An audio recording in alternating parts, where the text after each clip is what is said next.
5 seconds. Start. நண்பர்களே, நாட்டில் இன்று உள்ள முக்கியமான பிரச்சனைக்கு ஒரு நல்ல தீர்வு காண என்னை அழைத்து கைத்தறி விழாவில் பங்கு பெற செய்ததற்கு நன்றியினை தெரிவித்துக் கொள்கிறேன். கைத்தறி என்று நான் சொல்லும்போது அது லட்சக்கணக்கான குடும்பங்களின் வாழ்க்கையை, அவர்களின் எதிர்காலத்தை உள்ளடக்கியது ஆகும். கைத்தறி நெசவாளர்களுக்கு நிம்மதி ஏற்படவும் அவர்களுடைய சிக்கல்களை தீர்க்கவும் இத்தகைய கண்காட்சிகள் நடைபெறுகின்றன. கைத்தறி தொழிலில் ஈடுபட்டுள்ளவர்கள் வாழ்வாங்கு வாழ மக்கள் அனைவரும் ஆதரவு அளித்திட வேண்டும். கைத்தறி தொழிலில் ஈடுபட்டுள்ளவர்கள் எத்தகைய தியாகங்களை செய்கிறார்கள் என்பதையும் நாம் எண்ணி பார்க்க மறந்துவிடக்கூடாது. வெளிநாட்டினரும் நமது நாட்டில் இருப்பவர்களும் கைத்தறி துணிகளை வாங்கி நெசவாளர் பெருங்குடி மக்களுக்கு ஆதரவு அளித்து வருகின்றனர். அவர்களுக்கு இந்த நேரத்தில் நன்றியினை தெரிவித்துக் கொள்கிறேன். கைத்தறி நெசவாளர்கள் கடமையாற்றுவதை பாராட்டுவதை விட அவர்களை வாழ வைக்கும் நல்ல எண்ணம் ஏற்பட்டு இருப்பதற்காகத்தான் நான் இதை குறிப்பிடுகிறேன். இந்த நல்ல எண்ணத்தின் அடிப்படையில் ஒவ்வொருவரும் செயல்பட்டால் கைத்தறி தொழிலில் ஈடுபட்டிருப்பவர்களின் வாழ்க்கையில் துன்பங்களோ தொல்லைகளோ ஏற்படாது. கைத்தறி நெசவாளர்கள் மச்சு வீட்டில் வாழ முடியாவிட்டாலும் குச்சு வீட்டிலாவது அவர்களை வாழ வைக்க வேண்டாமா? அவர்கள் துணிகளை நெய்யும் போது ஒரு இலை அறுந்துவிட்டாலும் அதை சரிப்படுத்த எவ்வளவு கஷ்டப்படுகிறார்கள் என்பது நேரில் பார்ப்பவர்களுக்குத்தான் தெரியும். அப்படி கஷ்டப்பட்டு உருவாகுகிற துணிகளை நாம் வாங்கி ஆதரவு அளிப்பது நம் கடமை ஆகும். துணி வாங்க நாம் கொடுக்கிற பணத்தால் பயன் அடைபவர்கள் யார் என்பதை நாம் எண்ணி பார்க்க வேண்டும். சுதந்திர போராட்ட காலத்தில் மகாத்மா காந்தி ஒரு தத்துவத்தை சொன்னார். நம் நாட்டின் பொருளாதாரம் வெள்ளையர்களால் சுரண்டப்படுகிறது என்பதற்கு உதாரணமாக அதை குறிப்பிட்டார்.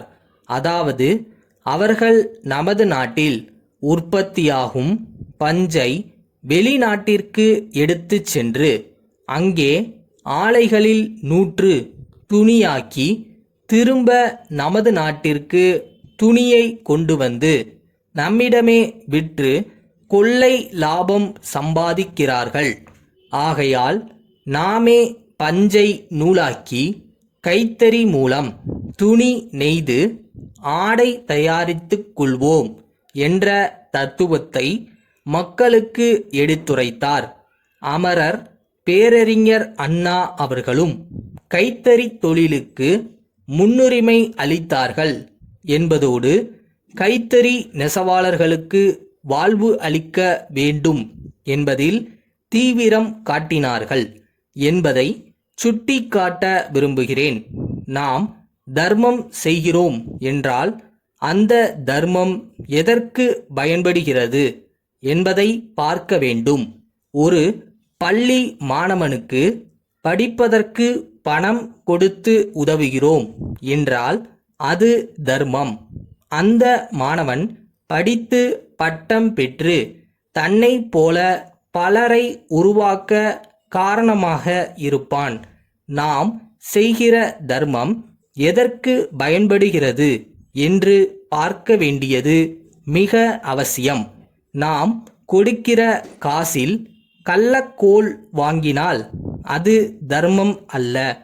கருவூல கணக்கு இயக்குனர் சென்னை அவர்கள் செயலாளர் நிதித்துறை சென்னை அவர்களுக்கு எழுதும் கடிதம்: ஐயா, சார்நிலை பணியாளர்களுக்கான கணக்கு தேர்வுக்கான பயிற்சி வகுப்புகள் வரும் மே மாதம் 1 தேதி ஆரம்பிக்கப்படும். ஆதலால் இம்மாதம் 1 வாரத்திற்குள் உங்கள் துறையிலிருந்து அவ்வகுப்புகளில் சேர விரும்புவோருடைய பட்டியலையும் மனுக்களையும் சென்னை சம்பள கணக்காயருக்கு அனுப்பி வைக்குமாறு கேட்டுக்கொள்கிறேன்.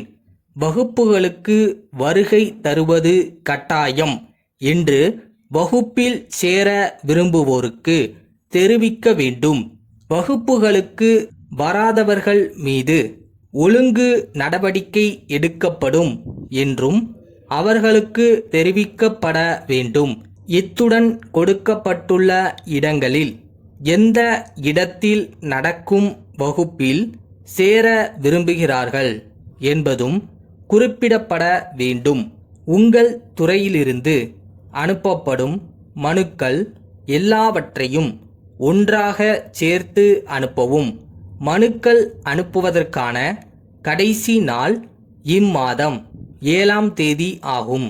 வகுப்புகள் ஆரம்பிக்கப்படும் என்பதற்கான சரியான தேதி பின் சென்னை சம்பள கணக்காய்வாளரால் மனுதாரர்களுக்கு தெரிவிக்கப்படும்.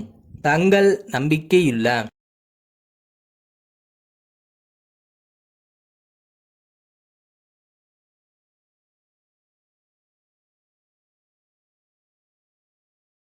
நீ போகிற பாதை எவ்வளோ கஷ்டமாக வேணா இருக்கட்டும், ஆனால் நீ யாருன்னு மறந்துடாத. எதுக்கு இதை ஆரம்பிச்சேன்னு மறந்துடாத.